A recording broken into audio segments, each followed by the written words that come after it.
Assalamualaikum warahmatullahi wabarakatuh. Perkenalkan, nama saya Nisa Uswatun Hasana dengan NIM belakang 085. Di sini saya akan melanjutkan materi berikutnya. Di sini ada jenis pertukaran menurut objek pertukaran yang ketiga, yaitu pertukaran dain dengan dain. Nah, pertukaran ini adalah pertukaran uang atau surat berharga dengan surat berharga. Nah, dalam pertukaran ini dibedakan antara dain yang berupa uang dengan dain yang tidak berupa uang, atau untuk selanjutnya itu bisa disebut surat berharga. Pertukaran uang itu dibedakan menjadi dua, yaitu pertukaran uang sejenis dan pertukaran uang yang tidak sejenis. Untuk pertukaran uang yang sejenis itu dibolehin kalau misalkan memenuhi syarat sawaan bin sawain atau jumlah yang sama dan yadan bin yadin atau di waktu yang sama. Misalnya itu contoh pertukaran uang yang sejenis itu satu lembar uang pecahan Rp100.000 dengan pecahan uang Rp10.000 sebanyak 10 lembar, dan dilakukannya itu harus penyerahannya itu harus dilakukan pada saat yang sama. Nah, sedangkan pertukaran uang yang tidak sejenis itu hanya dibolehin dengan memenuhi syarat yadan bin yadin atau di waktu yang sama. Nah, pertukaran uang tidak sejenis ini bisa disebut juga money changer. Nah, misalkan pertukaran ini tuh uang $1.000 dengan Rp10 juta harus dilakukan di waktu yang sama penyerahannya itu. Karena kalau misalkan di waktu yang berbeda, maka nilai tukar uang itu bisa jadi udah berubah, atau mungkin emang udah berubah gitu. Nah, jual beli surat berharga itu pada dasarnya itu nggak dibolehin.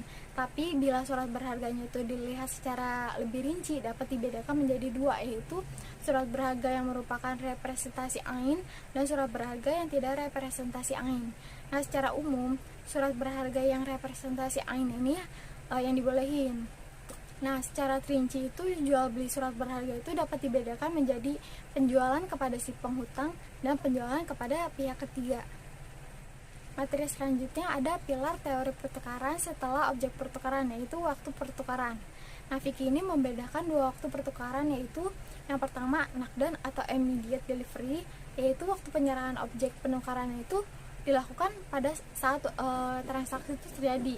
Yang kedua ada gairu nakdan atau deferred delivery, yaitu penyerahan objek pertukaran itu dilakukan nanti atau kemudian hari. Nah, di sini ada selanjutnya ada akad tijaroh atau muamalah dalam perbankan syariah di dalam natural certainty contract atau teori pertukaran. Nah, kedua belah pihak ini saling mempertukarkan asetnya, karena itu objek pertukarannya itu baik barang maupun jasa itu harus ditetapkan di awal dengan pasti, baik jumlahnya, kualitasnya, harganya, dan waktu penyerahannya. Nah, dan di kontrak ini menawarkan return yang tetap dan yang pasti. Nah, yang termasuk dalam kontrak ini adalah transaksi jual beli, sewa menyewa, dan lain-lain. Yaitu yang pertama ada akad jual beli. Ini juga dibagi-bagi lagi nih jenisnya, yaitu yang pertama ada al-ba'i nakdan, adalah akad jual beli biasa yang dilakukan secara tunai. Yang kedua ada al-ba'i mu'ajal, adalah akad jual beli yang dilakukan secara cicilan, yang barangnya itu diserahin pada awal periode, sedangkan pembayaran itu dilakukan di akhir periode. Yang ketiga ada al-ba'i taksid, yaitu adalah akad jual beli yang dilakukan secara cicilan, yang barangnya itu diserahin awal periode, sedangkan pembayaran itu dilakukan cicilan selama periode utang. Yang keempat ada salam.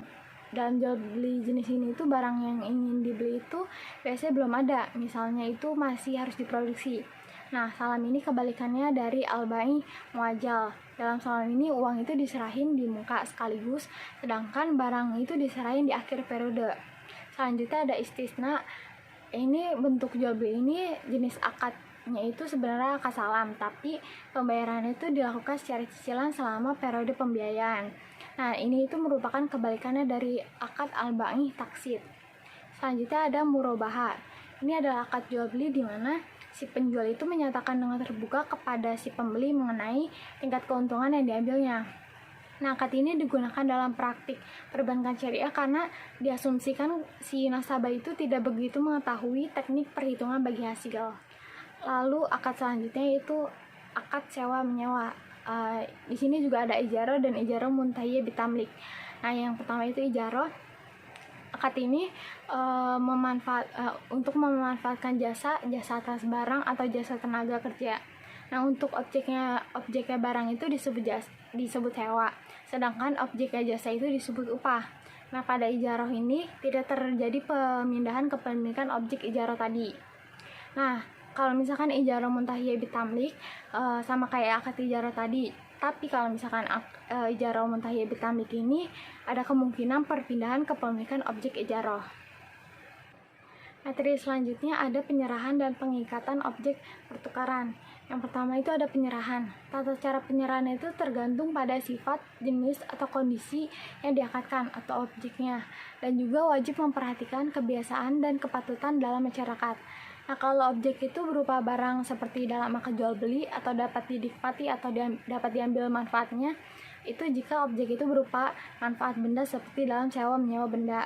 Nah, kalau objeknya itu berupa suatu perbuatan seperti mengajar atau mengerjakan sesuatu pekerjaan, maka pekerjaan itu harus mungkin dan dapat diselesaikan atau dilaksanakan.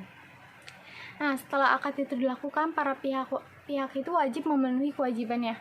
Dalam sistem jual beli dalam pembayaran tunai, penjual itu berhak menahan barang sampai si pembeli itu membayar keseluruhan harga yang udah disepakati keduanya. Nah, barang yang udah dijual melalui akad tanpa syarat diserahkan pada tempat barang itu berada pada saat jual beli berlangsung.